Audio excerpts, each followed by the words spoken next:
ما لنا نراكم تحملون الأسلحة والهراوات والعصي والسكاكين وغيرها.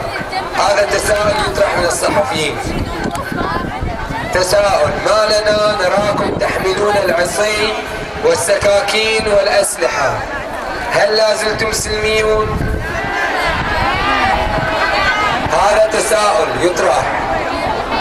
وهناك توجيه منهم أيضا، توجيه من السادة الصحفيين الأجانب، يقولون 30 يوم من السلمية لا يجب أن تفقد اليوم.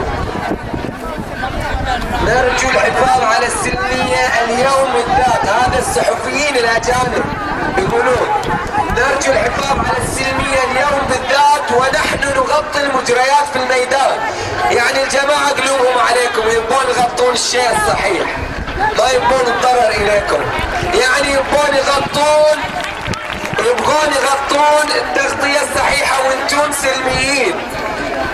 فأي واحد، الرجاء هذا ليس رجاء، لمصلحة الثورة ولمصلحة القضية.